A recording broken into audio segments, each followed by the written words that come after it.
Our next speaker is Peter Verraedt at KU Leuven, and his talk is entitled Streamlining iRODS, Kafka-based data pipelines. Okay, thank you for the introduction. So I will explain a bit more how we use Kafka and data pipelines based on it together with iRODS. So let's first start with our scope, the problems we are trying to solve, and they might sound familiar. So first need is to index collections and data objects to store them in OpenSearch or Elasticsearch for a global search to work. We also want to implement project usage monitoring to enforce quota at some point. And a third problem I will touch today is to integrate metadata in file system snapshots. So if you take snapshots of your file system storing the iRODS files, that it also contains the metadata. So at least two of these needs sound familiar, and there are rule engine plugins for that. But we put additional constraints on the problems that might force us to look at other solutions. So what are these constraints? We want to avoid periodically queries on the MySQL database. We run on MySQL database. Also, two of these problems are, well, also our needs are not enforcing any policy, but it's more like converting the data which is in iRODS to some other format which can then be searched. And also, we note that it's critical to trigger on all possible changes. So you could listen on all PEPs. All PEPs can trigger some actions in some changes in iRODS and then see what happens when you want to index it. But it's easy to miss a certain action, and if you miss a certain action, you need to reindex the whole thing, and you have, again, heavy queries on the database.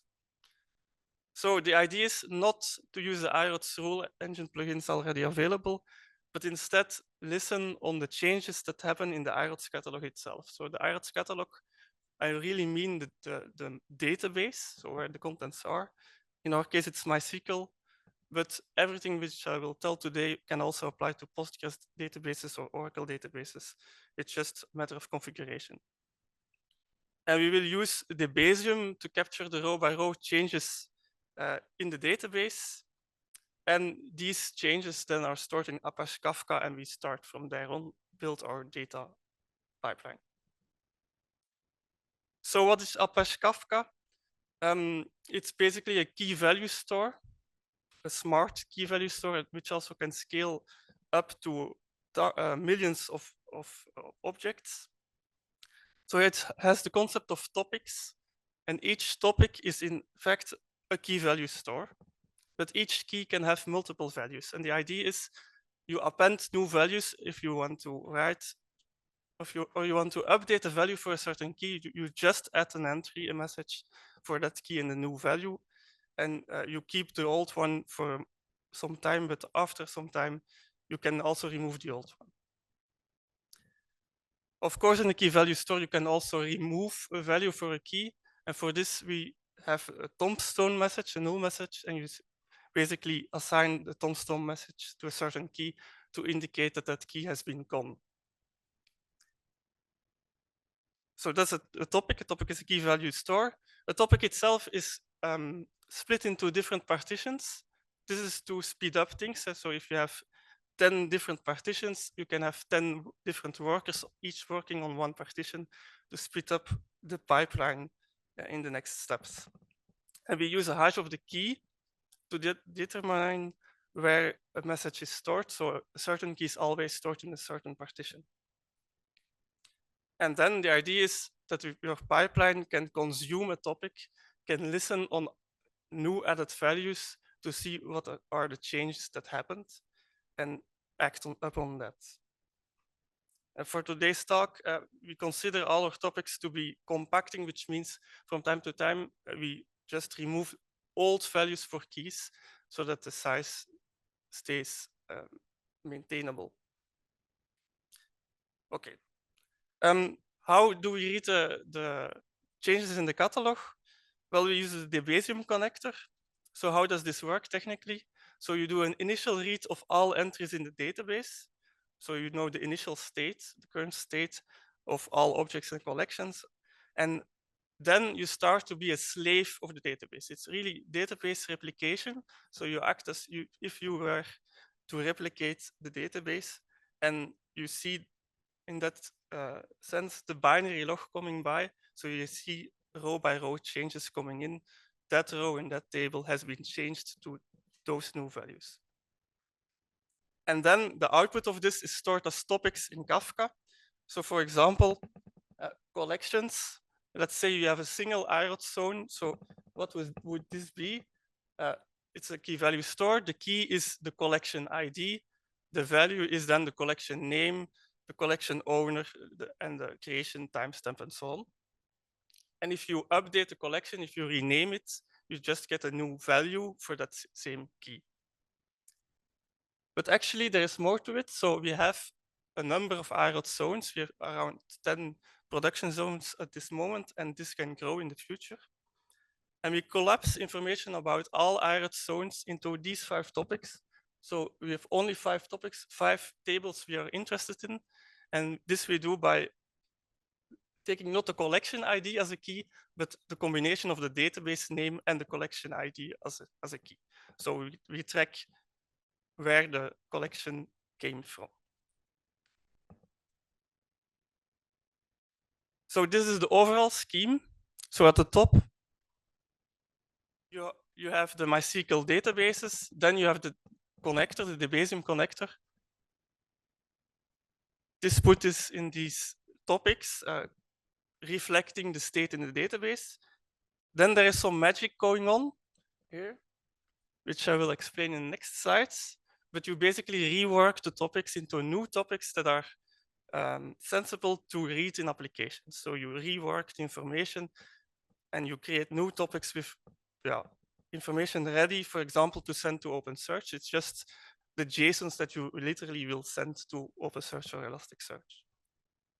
And then at the bottom, you have the actual consumers, actual applications that then consume these prepared topics and just do the thing you want to implement. So what is the magic happening? It's using Apache Flink.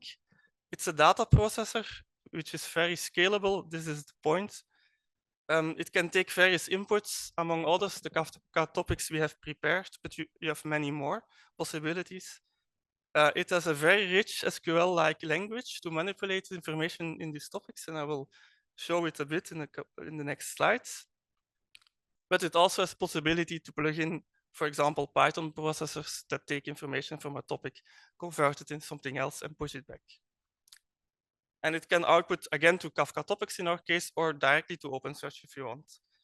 So I will show this flow, but actually you can do way more. So Apache Kafka has a lot of layers of APIs, and you can choose which layer is right for your task.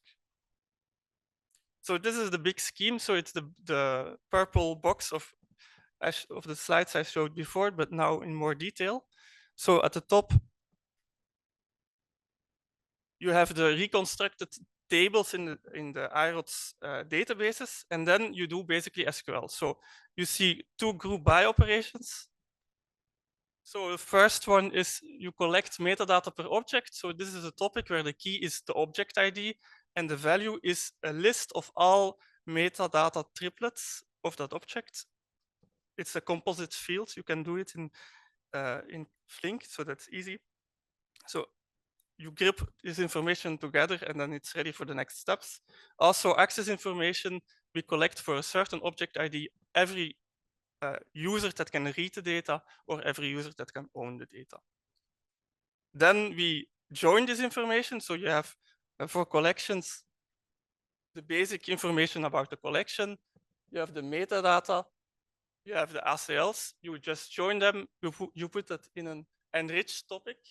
And for data objects, you do basically the same, but there's one extra thing. So we keep the information about the parent collection in the data object. For example, if you want to do a search on objects where a certain metadata value is assigned to the parent collection, you can also find them. And then we have a small, lightweight Python post processor, so all informations about collections and data objects is already in these two topics, but OpenSearch expects a specific JSON, so it's just rewriting the JSON. And also for the usage question, we want to compute project usage, meaning the number of bytes which is beneath a certain collection.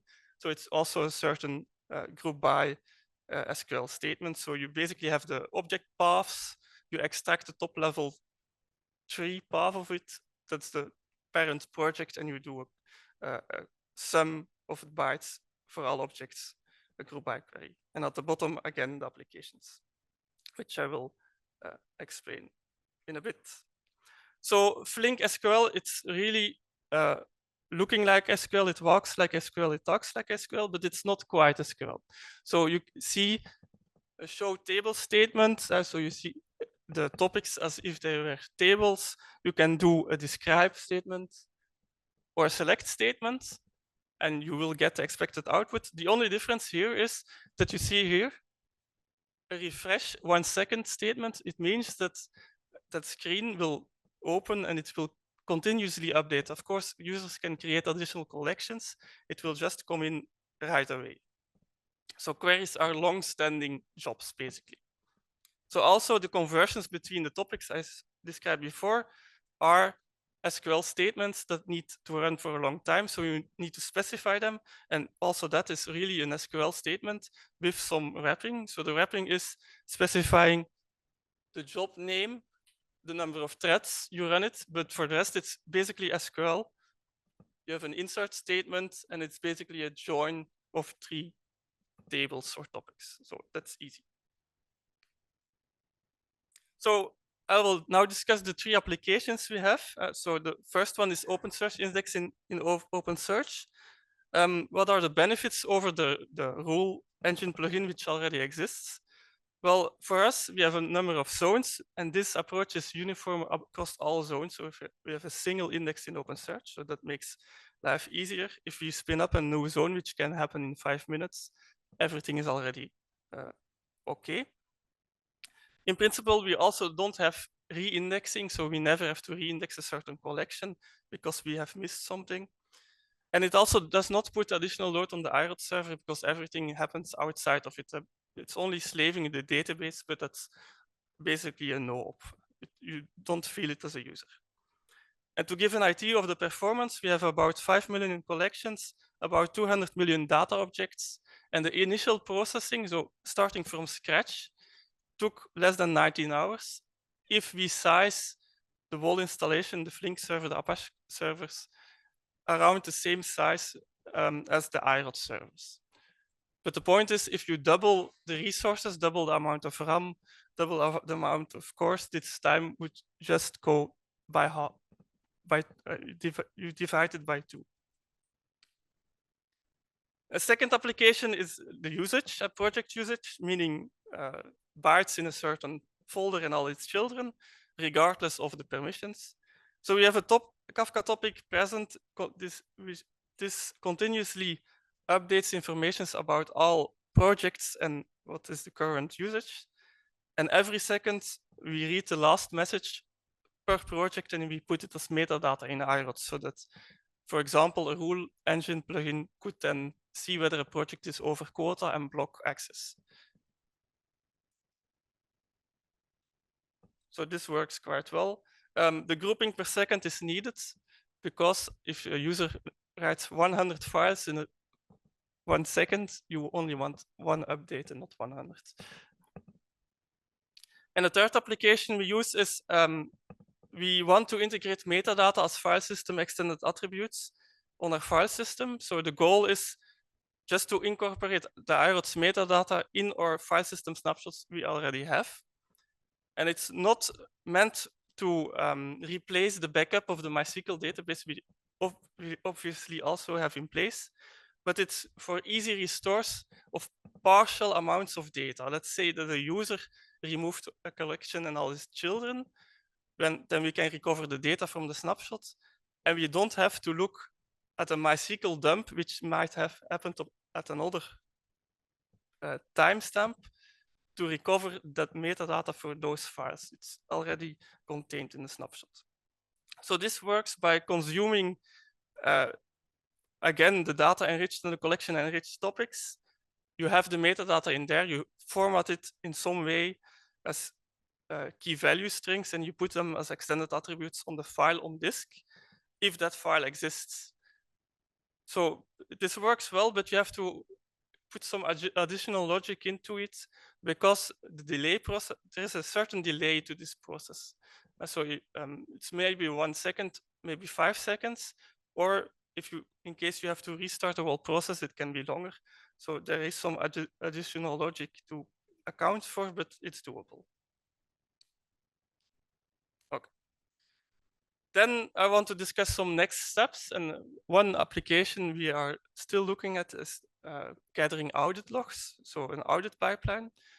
So from the database changelog, we already know all changes that happen in the database. So, but it lacks who triggered the change. So we don't know which user did the change. We also run the audit plugin, which exists in iRODS. We use it against Kafka instead of RabbitMQ. But it lacks all changes in the database. For example, a recursive change of ownership only lists the parent collection, not the child objects. So we will try to combine both sources of information to guess which changes correspond to which user actions. But it's a tricky task, because if you want audit logs, you want them to be 100% accurate, and guessing is not really allowed in that case. Final slide. So what are the lessons we learned? It's not so easy to set up. So it's really you have to put some maintenance in the software. You have to give it enough resources or things crash. You might even lock the database if you are not very careful, but it's all solvable. And if you do it, you get a real performance system to, well, convert your data into anything you want, basically. Thank you.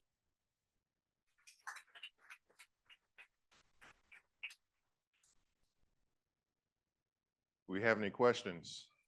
Yep, here at the top.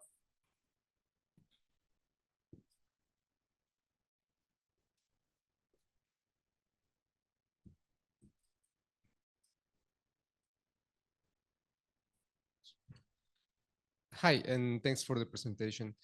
Could you explain a bit more about the context on which this whole machinery is necessary, a bit more about what is application and where does the need to set up all of this come from?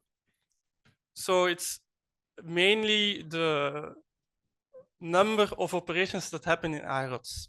So if you leave an iRODS zone untouched, of course you can index them any way you want, but we have a lot of users, a lot of data streams, so it's really to keep up with that, which is the primary goal for this project. It also opens new doors. So for example, storing metadata to files, it's also possible using rule engines. But I see more applications come in the future that can use this flow. Thanks. Any other questions? Got one down here.